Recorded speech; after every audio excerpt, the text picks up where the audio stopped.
Hello, everyone. It's Dr. Boz. I am here on Tuesday night live for you. Thanks for waiting for the little bit of delay there. We have a great show for you tonight telling you why is it that my hemoglobin A1C isn't as good as it should be. I had several of you write in over the last couple of weeks asking if your hemoglobin A1C isn't great, how am I going to get mine great?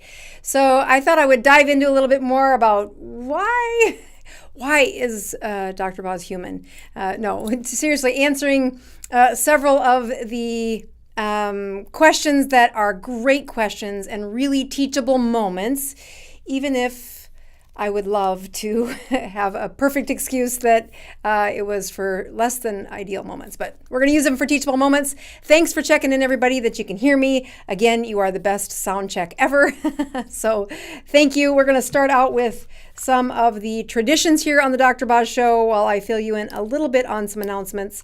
This week, we do have a really big week for me. It's my final speech of the speaking season for me. And so we will be just driving up the street, or up the road here in Florida to go to the Keto Orlando Summit. Here we're checking ketones live for you. I did start my fast on Sunday as usual, so we're at 48, probably about 60 hours. And I look at I knew my ketones were going to be good. Glucose of 89, ketones of 3.0, and man, can I feel it. I am hungry. On Sunday, I did start with or limit myself on Sunday to just eating a can of sardines. And it's because, well, my hemoglobin A1C was high, and I've got some room to improve. So we're going to go into that a little bit more as I talk through this. I am drinking some ketones tonight, and as much as I did a 72-hour fast last week, I am hungry. I want to eat tonight, so I'm taking my oldest son out for at least a charcuterie board and maybe a little steak. The truth is when I drink ketones on my fast like this, it is an emotional reason to eat. It's not a hunger reason. I'm done. I want to eat. I'm hungry. But yeah, that is a pretty good Dr. Boz ratio, under 30. Again, working towards following how well do I flex my metabolism, and how well can I explain that. Let's go through a couple other things before we dive into that. I do want to announce that anybody who is looking to join me in Orlando, I'm super excited about the team that's there, and we are going to have the interns and some helpers at the booth checking hemoglobin A1Cs. So if you haven't had yours checked, we are super happy to be the team to bring that to you free if you come to Orlando. If you do want to get a discount code for attending and you're in the area, please come join us. There's nothing better than a tribe to get you through the seasons where, your lab tests come back as not as great as you want them to be. Ask me how I know. Before we get started on that, I have a couple other things I wanted to share with you. So this past week, I have been working on something on the channel. You're going to see a few less YouTube videos over the next month because I am totally on crunch time for preparing something that I am really excited about. It is a place where I've been trying to take a more intense approach to getting folks out of the ditch of keto, or out of a season where either they're advising others about how to do the ketogenic diet and they've read Keto Continuum, they get the basics, but they're in those places where people get stuck, where people come to my support group or my clinic, and I really bounce them out of that area by using some of the insights that happen when you see hundreds of thousands of patients, and pattern recognition gets you to a higher level of service for patients. But again, you don't need to be a doctor to do this. You really just need some of the lessons. So I have been trying to create what I call an intense program, which will be a limited number of students and 21 days of really walking through just a really intense burst of keto metabolism. And I was asking the people in my neurons page, and this is the pet name I have for all the people that have bought consistently keto and followed either the ketogenic diet in a way that got them better, or they're teaching other people. They're using that curriculum to teach others, or maybe just leading their families through a better way of keto. But if they buy the course, they get into this private Facebook page, which I call Dr. Boz Neurons. Well, I was looking for some before and after pictures as I was writing some of the copy and really getting ready to launch this course. And I am just so impressed with what has come in. I just want to say thank you for the neurons that have done this. I posted this yesterday and said, I'm looking for somebody that wants to show their success to other people. And as much as we share that inside that neurons group, which is a private place of people really following the curriculum that I encourage, and they post numbers in there all the time, but I ask them for some before and after pictures. And I'm just so amazed at how well, I'm going to blow up some of these pictures to say, here's a before picture, and there's an after picture. Look at that beautiful smile. And then here's another, this is an after picture. And look at how adorable that grandmother is. And this is what it was before. Not that she wasn't happy, but wow, look at the life that's inside that woman. Looking at some of the other pictures. Let me back out of here with this one. Just sliding down to a couple more pictures that are just amazing. So here's a gentleman, and he's this is his after picture, and this, I had to look twice. Which one is he? And he is the one in the blue shirt there, but just bouncing back to show you one more time. Look, it's like a different man. And there are probably 24 testimonies in here about patients like this. The guy in the blue shirt, that's his before picture. Check out his after picture. It's like not even the same person. It's amazing. And I just wanted to say thank you for the people that did that, but inspire folks that if you're looking for just a little bit of inspiration, the folks inside this group really do, they make it what it is. And the life that has been restored to people is, again, not needed. You do not need a medical clinic to do this, but a little bit of guidance and a tribe of cheerleaders takes people from a distant section in their improvement to a real life. These are pictures all within the last 6 months of their life, and I could go on for about another 30 pictures to say here is how well they not only responded to the request to show me their before and after pictures, but how much life has been restored to patients, or not patients, people that are following this. I do want to also make an announcement that last week we did run out of hemoglobin A1C tests on our website, and I am super thankful to show you that they are back. So if you didn't get one of the tests and you hopped on the website and didn't get one, we did get that problem fixed, if you would. And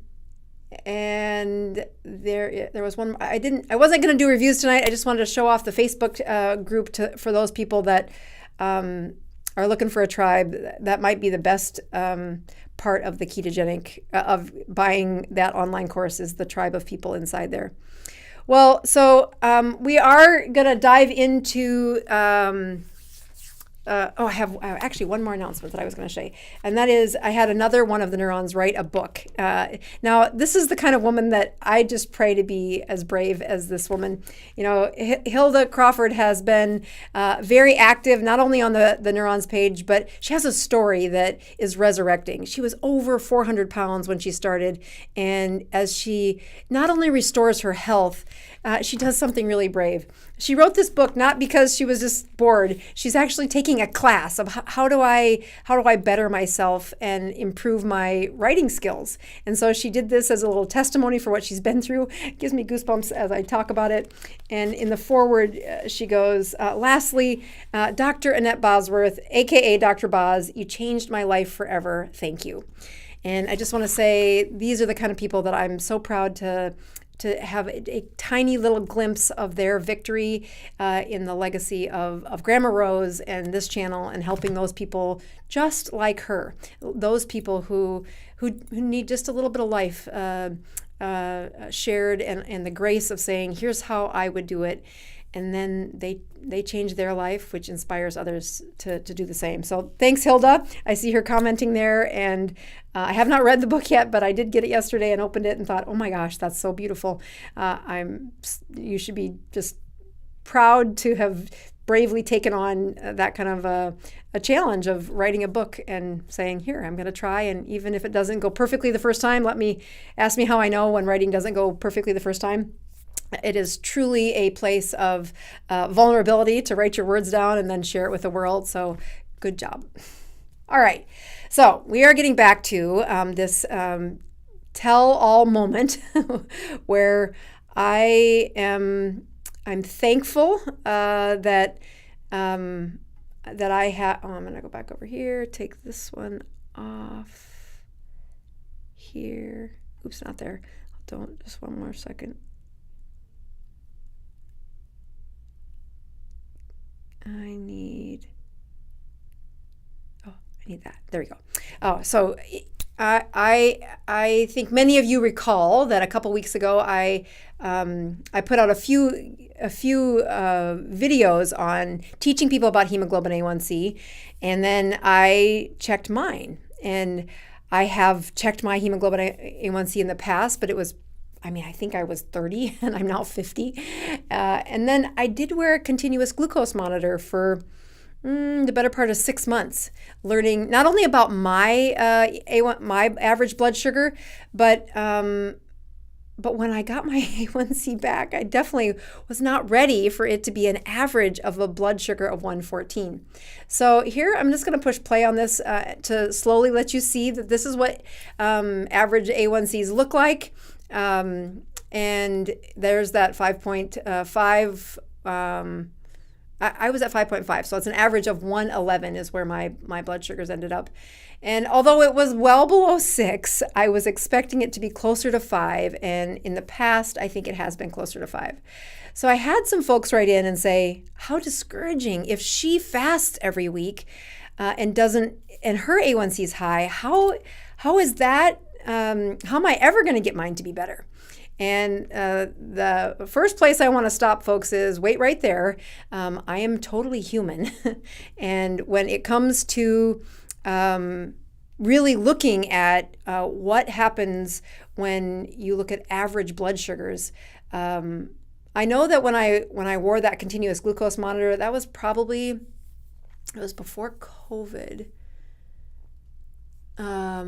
And my average sugars then were pretty good. They were in the 90-ish range. It was less than 100. So when you scroll back, if I go back over to my notes here and say what is the A1C when it's below 100, that's getting to an A1C of about 5.0. So since wearing that, the first couple weeks when I put that on, I was like anybody, shocked about how high my blood sugars would get with things like, balsamic vinegar.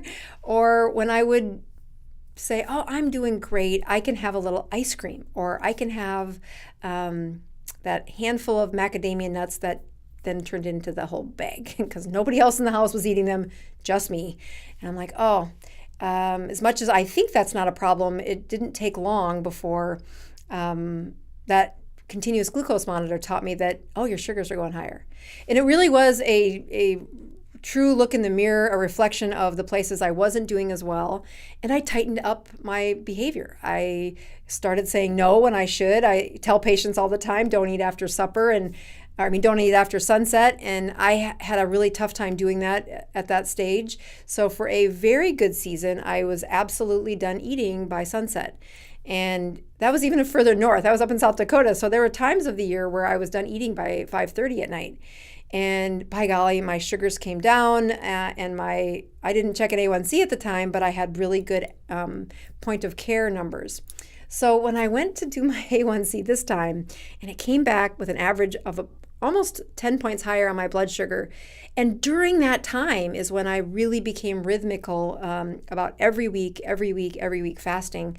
Sometimes pushing to 72 hours, and then other times, really having a fast of only about 36 hours to 48 hours, but always ending my fast with what you're seeing tonight, which is checking my numbers at the end of a fast, making sure I've really flexed my metabolism. Another way to say that is I've really uncoupled my mitochondria, that they are burning energy inappropriately. They're wasting energy. But when you've had years of eating too much, when I've had seasons where I would, eat more than I should have, I would store energy. And this was a time where if you can push your body to be in a Dr. Boz ratio of less than 80, you'll lose weight. I was trying to push mine down into that 40s or even lower in support of some of the other people that I was mentoring and that I was journeying with, but also knowing, hey, I have all kinds of, I have now 50 trips around the sun, and I have places that I could clean up some autophagy as well.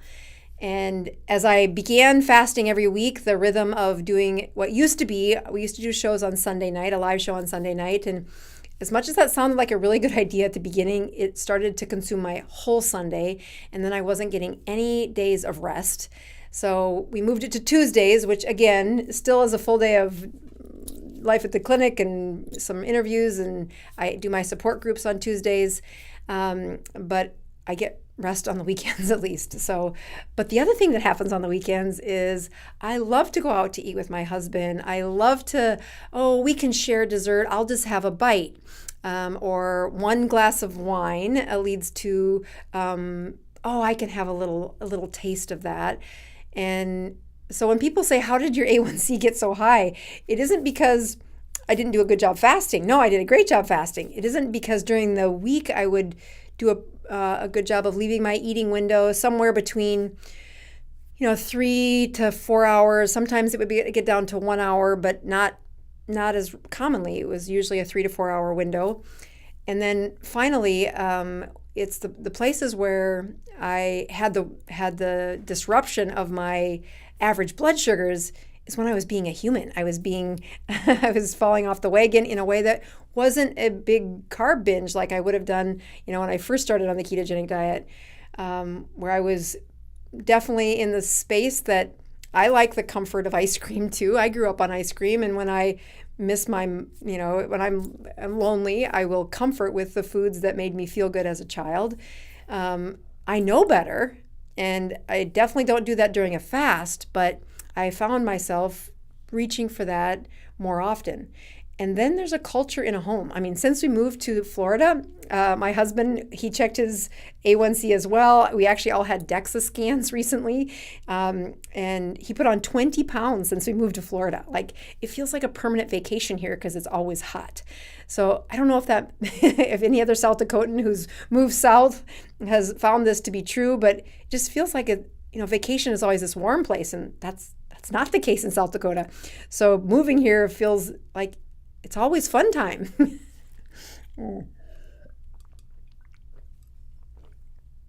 So I want to show you one other thing that I've been doing since this come to Jesus moment where my, hold on, come on. There we go. Since this come to Jesus moment when my labs came back a little abnormal and my DEXA scan had more body fat than I wanted it to.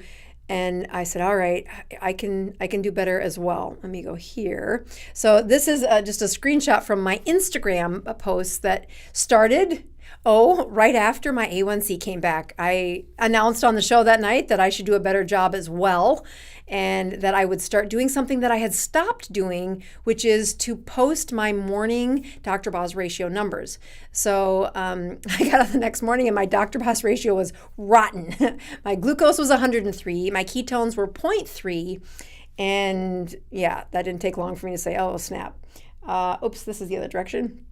Yeah, so this would be a great way, my husband and I sharing a charcuterie board and not eating non-keto and really eating one meal, but these are just other videos. So then I wait a day or two, or maybe this is the next day, where I posted that my glucose the next morning wasn't even that much better. Glucose of 88 and ketones of 0.5, Dr. Boz ratio of 176. So again, if you're looking for that number that gets them below 100, that's where we know we're pretty, again, it's not a perfect snapshot where you're going to instantly lose weight. But at 100, you're going to start to lose weight. When I get my Dr. Boz ratio below 80, I don't really need to lose weight, but it is keeping me in that space where my mitochondria they're uncoupled. They're not under the influence of insulin as heavily, and they're burning ketones.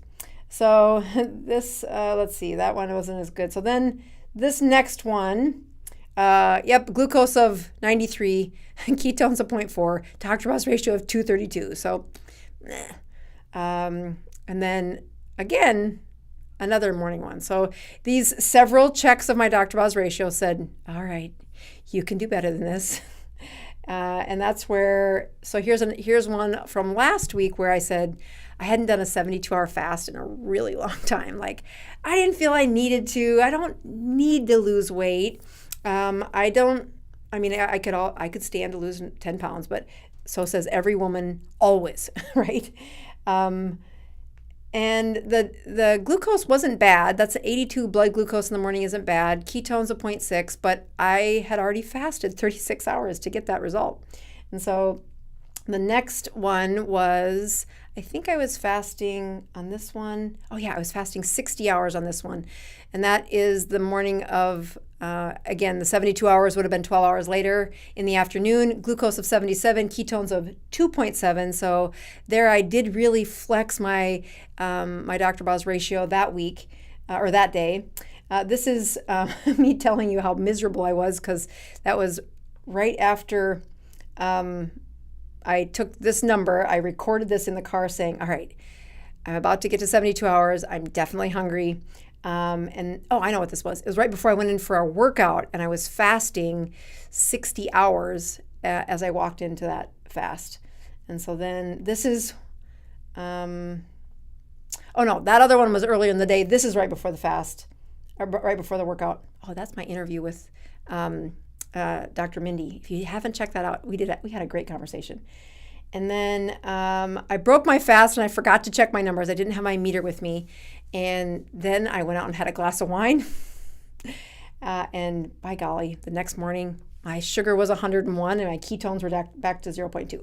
So I show you that not to just be self-deprecating, but to really, let me do this one, to really remind you that I didn't check my A1C and find that it was pathologic. It wasn't diabetic, but it is a warning. It was a warning to me that says before anything does go wrong, I should shore up some of the behavior. And I really want to share with people that, my goal is to get my A1C into the 4s again, to 4.8 or 4.9. I want it to be 4.5, but I'm going to start with some goals that I can achieve in the next few months. And after we revealed what my average A1C was, and then there were 2 other of my teammates here on the Dr. Boz show that also had A1Cs higher than expected. And as we all reflected saying, okay, we can each tighten up 1 or 2 things over the next month, and we're going to recheck that number. So as I look at some of the comments that came back over those, several different places that I had posted my A1C, I did take that to heart to say, oh, do not be discouraged. An A1C of 5.5 is not what I want. I want this to be lower. And I may look like it's perfect here on Tuesday nights because I'm at the end of a fast, okay? I haven't eaten in 2 days, but it doesn't mean I wasn't doing everything perfect before that. And again, the reason I share this is to show you that we all have places that we can improve. That one of the most powerful places each week that I truly take time to reflect on, where is my health at, is I host a support group here in Tampa. In the parking lot of my clinic, there's a bowling alley called the Pin Chasers. And every Tuesday at 8 o'clock till about 9:15, I meet with people that want to hear about keto and want to share their journey. And it is truly an inspiration to not only create relationships with people in a real in-person relationships that allow me to be in that flawed position as well, and not just in that position of authority that I put on a white coat and I write the prescriptions and I give the advice that I can still give and do a great job of, but it also is, it doesn't always come back perfectly for the doctor either. I think it's also God's little trick that I am doing this advanced course on talking about how to decouple your mitochondria, how to really rev them up into the best health that they can be. And then during the crunch time for this intense course to be ready, my tests come back and they're not perfect. So I dial it in. So maybe that was just meant to write for really good copy, really good lessons about what I'm going to teach in this online course as well. So over the course of the last 2 weeks, I did not get to answer all the questions. And so I put together a few of the questions that I think will dovetail into what I just talked about. So I'm going to take care of several of these questions, but this one says, I wanted to quickly take care of the anemia one at the top. It says, can a person who is anemic do keto? Yes. You'll be less anemic by doing keto. That comes with a whole different lesson, but yes, you can do keto. All right, so here's several questions. I'm going to read the questions out loud and then I'm going to answer them. And then I'll take on some of the new questions from tonight. But these questions all had to do with A1C. They're very good questions. And in part, I'm answering some of them by talking about my story, but I think it'll make sure to give, first of all, thank you for writing in the questions. That's what helps this show do a good job, is that they are real people following this real diet in real time, and we are trying to answer their questions in a way that improves their education. And I contend that this is the kind of stuff that there isn't often time inside the exam room to take and explain things the way that we do on this show.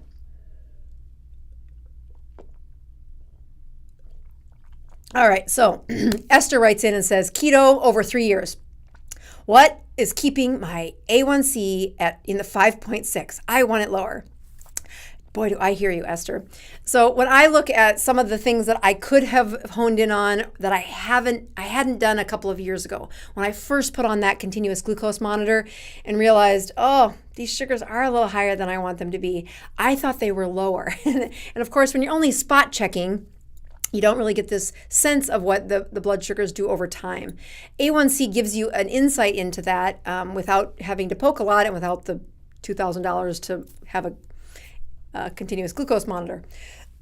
So the first place that I improved was I really went back and checked, am I really at 20 total carbohydrates per day? I then realized that as much as I told people to only eat 2 times a day, there were several snacks that were happening throughout my day. It's about the time that I don't know if the lecture came out this time, or maybe I just was able to process it better, where any type of mastication or chewing effect in someone who's insulin resistant really does surge their insulin. There is a glucose response in places that I just did not expect. I mean, I had sugar-free gum that I was chewing, and by golly, it totally sent my sugars up in an insulin response. So, and I'm not the only one. I knew this. I don't know, maybe chose to ignore it because I'm fine. So I really did start working on, there is nothing that goes in the mouth but salt and water outside the eating zone. And when I look at some of the charts, I'm going to show you this over here.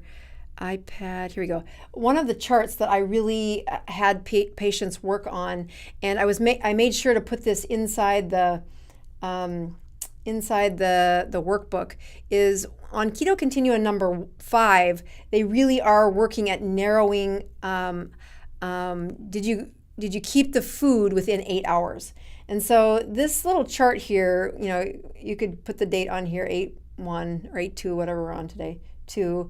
And I had them document what's the first moment that you put food in, and then what is the last bite. And then go back in and say, all right, so that means that I had my eating window open for 8 hours. And I put that eating window to slide all the way to 16 hours because it's shocking when you start documenting this, how easy that 2 little macadamia nuts turned into, that it wasn't a lot of food, but in people who are insulin resistant, it causes this tsunami of chemistry anticipating that you're about to eat. And boy, does that just lock down the ability for your fat cells to empty and give you the energy. That stops the weight loss. And when I watched not just my own behavior, but also as you watch patient after patient make the same mistake, when you start having them document again and again how open is that eating window, their ability to just measure 8 hours, 8 hours, 8 hours, and then watch what's happening to the way they feel. You can be measuring ketones and glucose at the same time, but during keto continuum number 5, I really have them focus on first bite to last bite. So when you're asking what are some of the ways that I could get that A1C down, there needs to be a void, an absence of mastication, no chewing. That includes gum during the 16 hours that we need you to be not eating. And so then the next part is, how many days in a row were you able to do this? So 1, 2, 3, and then what inevitably happens? It happened in my case. It happens in lots of the people who come to the support group, but are also under my care. Is they get to the third one, and then they say, "Oh, this one didn't work." And then they start over. So they really only have like 3 or 4 consecutive days before they call it the weekend, or now it's time I'm fine. And the rhythm of what we really want them to be able to, see a pattern that is not, I'm going to make sure I erase this, because one time I did this and I couldn't get the little lines off there. So let me do that. That when we look at teaching people about keto continuum, not only are they improving their skill at saying no, but they're finding a consecutive pattern that when they can only make it, 4 days in a row before they fall off the wagon, we have them start to look at why. What is it about that pattern? What is it about saying no 2 or 3 days in a row, you do fine, and then you do not do it well at all? And so when somebody writes in and says, how do I get this lower? Step 1 is make sure that your eating window is when you eat, and then you do not eat after that. The second thing that I really help people to look at, and I'm going to show you this one. Here we go. Yeah, this is the other one. So let me go here. And my bad. Oops, one more button. There we go. Okay, so on this one, this is keto continuum number 7. And again, we are trying to say how well can they keep their eating window closed.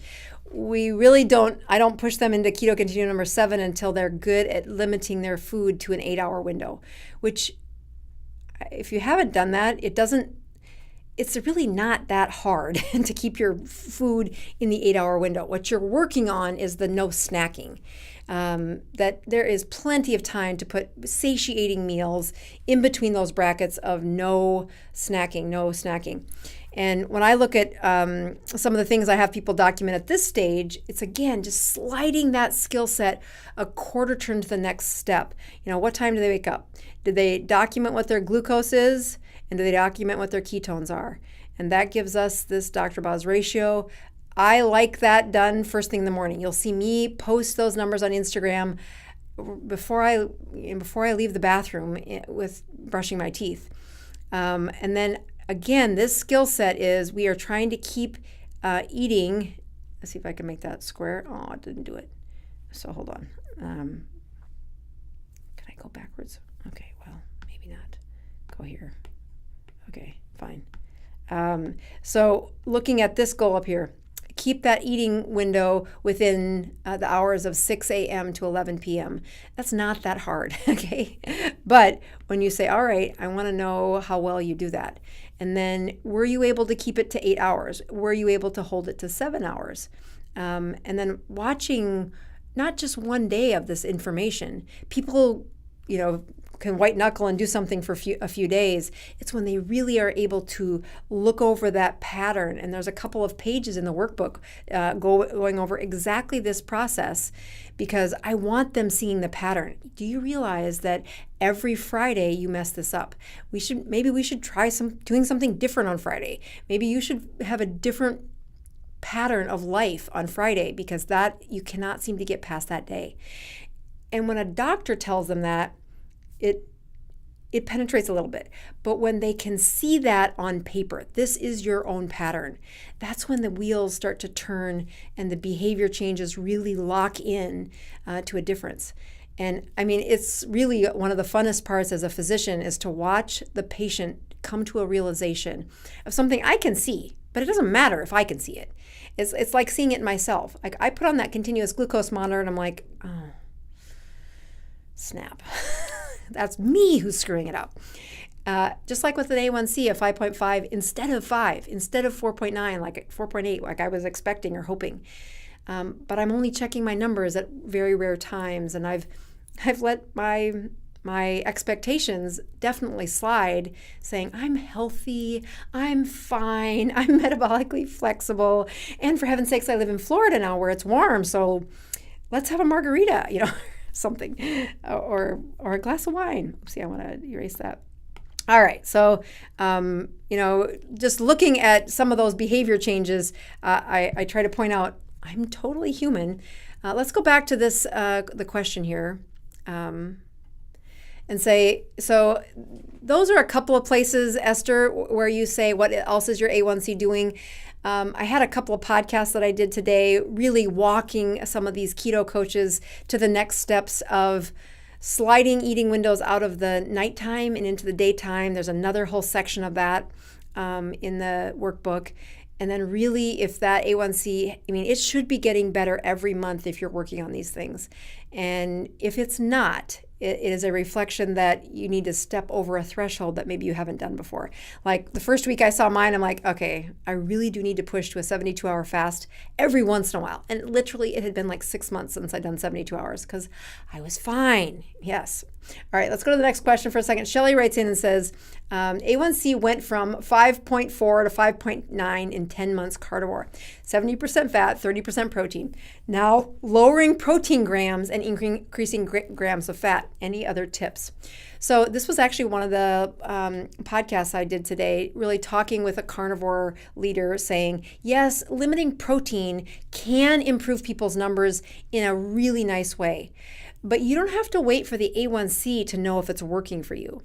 If you are really in excess of protein, there are some options of how to course correct on this. One of them is, sure, I have seen people overeat in protein. They're usually very insulin resistant. And when I have them push the protein or decrease the protein and increase the fat, sometimes they gain weight. And so we are moving metabolically in the wrong direction. The people who gain weight do not have a Dr. Boz ratio of 100 or less the next morning. Their Dr. Boz ratios are doing what mine are doing, which is into the 200s. They really do need to metabolically flex to really stress their system and essentially decouple their mitochondria. Their mitochondria needs to be out of the influence of insulin, and that begins with getting that eating window shorter and then sliding it out of sunlight and sliding a little further out. Oops, that goes away. Sliding a little further out of sunlight. So putting that eating window before 5 o'clock has been something that I've really watched patients do. The other part of that equation is sometimes carnivore, they'll still keep that really fatty coffee. And although that is the perfect answer for the first few seasons of keto, there comes a time when you do need to drop the fat and have either black coffee or water or tea in your drinks, and that outside of your eating window, there are no calories. That includes no fat in your coffee. And so if you're going to open that eating window back up to 8, then you need to put the fat coffee inside there. And the final thing, again, is that many of the carnivore people are great at eating the high protein, high fat, but they stretch the eating window too wide, and then they really, the culture of fasting needs to be added into that process. Now, we do not use the word fasting around here unless you get to 36 hours. So it really is something, before I push them to a fast of 36 hours, I get their eating window down to about 4 hours, or something that they can live with, because it is much easier to take advantage of the chemistry shift when you just limit your eating window than it is to start to do what I do, which is a couple days without eating.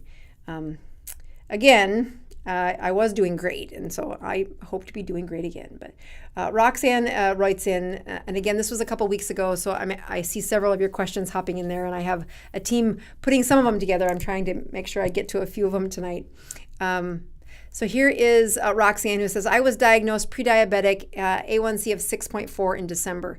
Keto since Christmas, oh my gosh, look at that. And A1C down to 5.4 several months ago. Blood glucose fasting is 109 consistently. After the meals, it's 114. How do I get my blood glucose lower? So again, this is one of those, the long game. So Roxanne, I would totally push you to buy the workbook that these are the same worksheets I give to patients here in the clinic. And again, you've done a lot of things right, but I would like you to map where you're at, meaning what is your eating window? What is the first bite you eat in the morning and the first bite you eat at night? And Keto Continuum number 5 really has you map that out. Get 2 pages full of that. And be honest. Like, if the weekends are that you're really falling off the wagon in a sense that your compartment of eating is less, you'll flatline. You'll improve to a certain point, but that fasting sugar of 109 and that postprandial 114, you'll have trouble getting it lower than you'll have trouble getting it into the 4s where I'm trying to get mine. And the way you'll do that is a slow change of the metabolism, and to be able to watch when your blood glucose is 109 in the morning, what are your ketones, which would give you a Dr. Boz ratio telling you, have you decoupled your mitochondria, or are your mitochondria under the influence of insulin? And really, that is a Dr. Boz ratio of less than 100, you've decoupled. That's good. That's where people lose weight. The lower you can get that is the lower control that insulin is having over those mitochondria. Yeah, I see Lisa just wrote in saying, love the workbook. The workbook replaces what I would be coaching you through.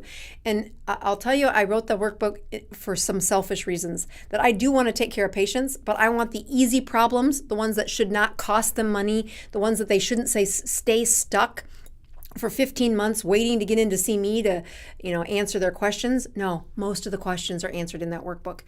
These questions you're asking, totally answered in the workbook. If you like audiobook, I tell of a patient story who uses the same protocol that I use in the clinic. And you should, again, it's not medical advice, it's educating you on what it is I do with patients. So Tracy, why does it take so long for endogenous insulin to go down when glucose goes down most quickly? Yeah, so that's insulin resistance, girl.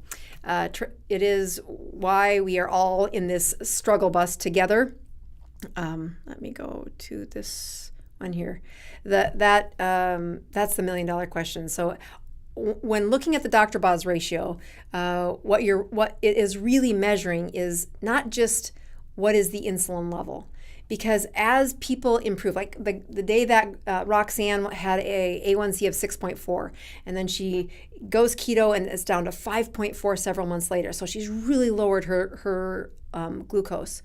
What that isn't giving us an insight to is how insulin resistant is she still. But the way you'll know that is to look at what is the glucose at the same time as the ketones. And even if I would go in and measure Roxanne's insulin, insulin is very volatile. And a number of insulin doesn't tell me how well is your body listening to insulin. The way you know how strong of an impact your insulin has on your cells is to look what's it doing with glucose at the same time it's manipulating the ketones. Too high of insulin and you cannot make ketones. When the insulin is not as controlling, so you're not as insulin resistant, then your body can release those release ketones and make ketones. And that whole time, the glucose can be at the same level.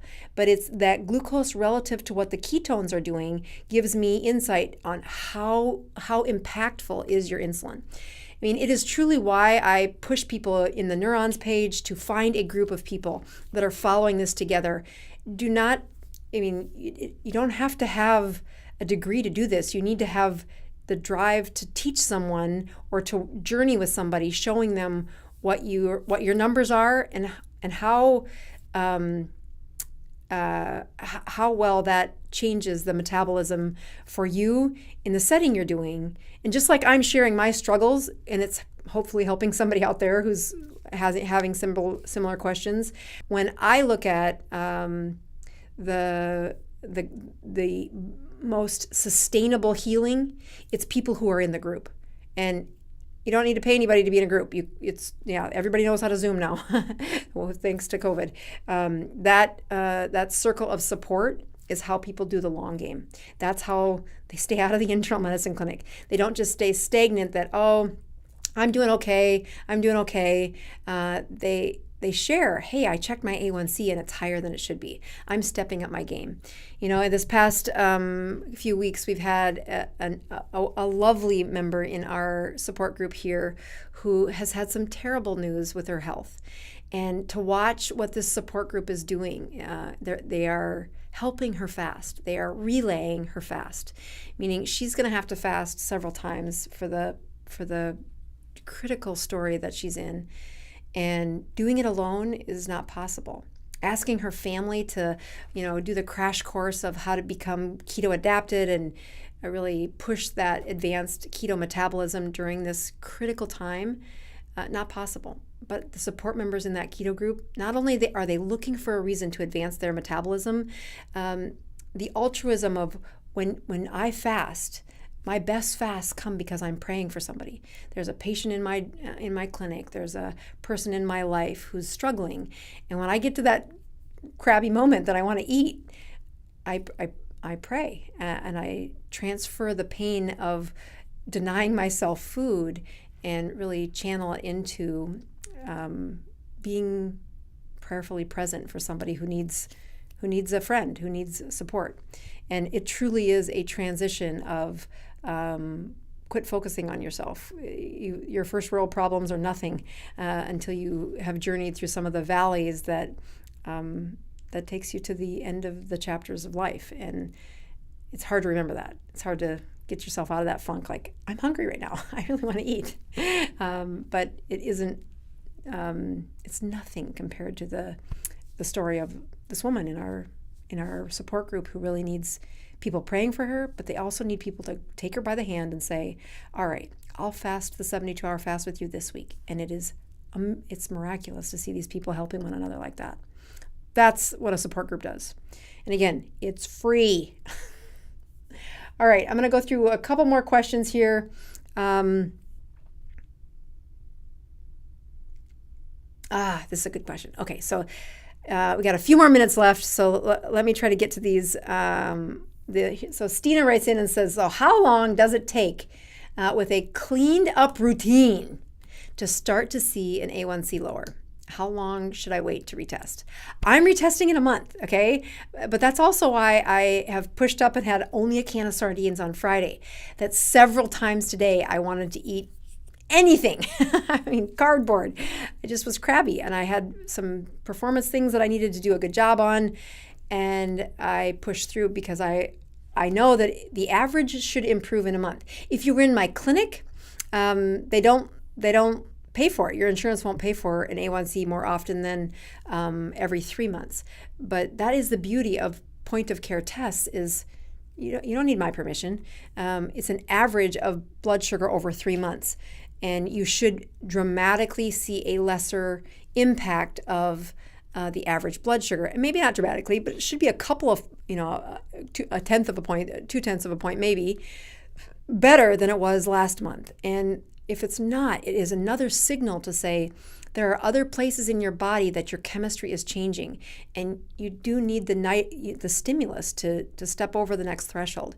I mean, many times have I seen people come back at the 3-month checkup, and they made a tiny little change, but their body chemistry was off the charts, doing all kinds of naughty things. And their A1C got worse, which meant, and in many people's case, it's time for insulin. Their blood sugars were over 200. And boy, that's a tough conversation. All right, a couple more questions. Just starting, is there the best time of day to take ketones or MCT powder? Yeah, especially if you're just starting, ketones and MCT powder do really improve the amount of circulating ketones that you have present. I highly recommend this for anybody who is stuck, especially if you're emotionally stuck on top of being chemically stuck, like your ketones aren't as high. Putting those in the morning not only improves brain power, but it is helping those mitochondria decouple. It's helping those mitochondria waste energy. And that's what you're trying to get in the pattern of doing. So help yourself to those ketones and MCT powder in the morning and at noon. They are energy, so taking them at night can often be a little rotten on your sleep. All right, doctor tells me to take more vegetables. Well, my favorite vegetables are smothered in some fat. So like I love cream spinach. I also love sprouts because they're very low amount of carbohydrates and high in nutrients. But 20 total carbohydrates per day is pretty small. So you'll see us on this channel constantly recommend the Chronometer app, which is again free, but you are able to just learn without any deception how many carbohydrates are really in the foods you're eating. Would my coffee with MCT oil be considered my first bite? Yes. So that is the difference, Shirley. This is a great question. Oh, thank you for the team doing this one. I'm going to do this one. Keto Continuum number 6. Here we go. Okay. So let's go over here to, ta-da. All right, so this is, oopsie daisy, I want to do this. This is Keto Continuum number 6. And what I like, this is just another worksheet for people to be working through the Keto Continuum. And Keto Continuum number 6 starts with, you put your date here, and then that first bite or sip. What you're really looking at is the first calorie or sweeteners. And again, all these ors ended up there because patients, I thought I made it really clear. Black coffee, water, or tea. But then they would add some stevia and they would add MCT.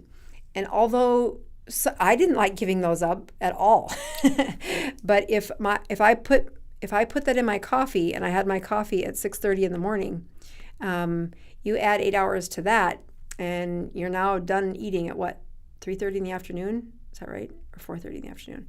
Anyway, you add 8 hours, and then that's the time where if you don't get the food in by that hour, zip the lips, put it in the fridge, and wait till tomorrow. And the reason you do that is that you are trying to stress your metabolism again. And then how many days in a row did you make it? I see them do this, and then usually it's a big one of these. Didn't work. And that pattern is, again, not for me to see. It's for other people to see. So let me go over here again to the questions.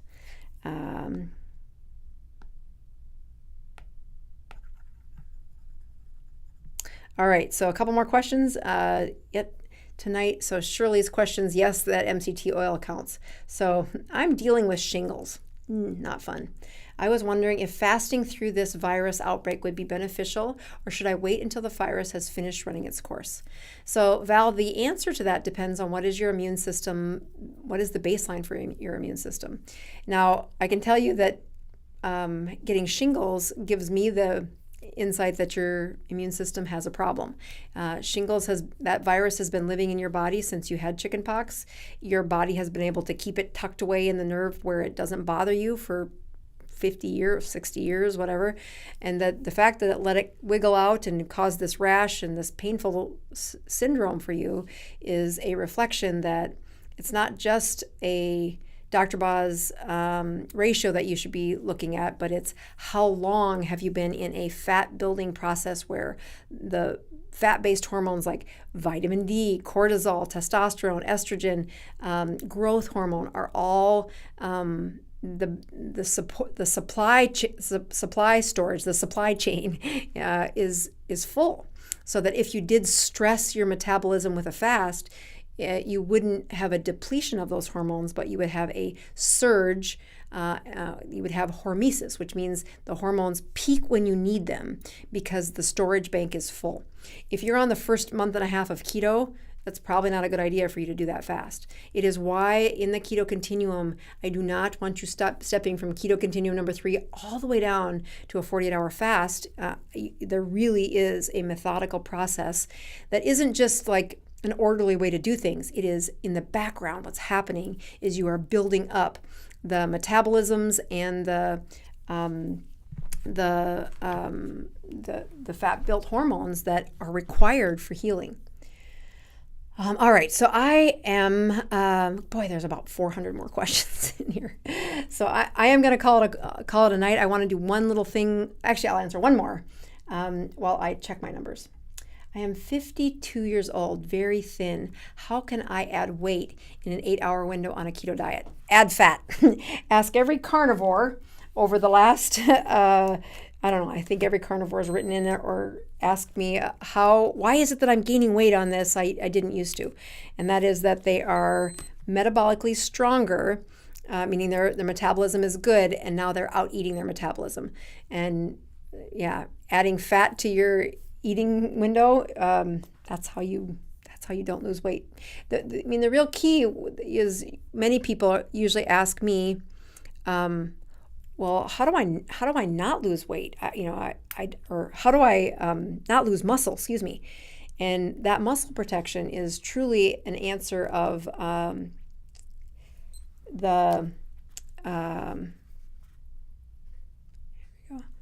that muscle protection is usually an answer that ketones are in circulation. It prevents that body from lowering or from using muscle as a food source.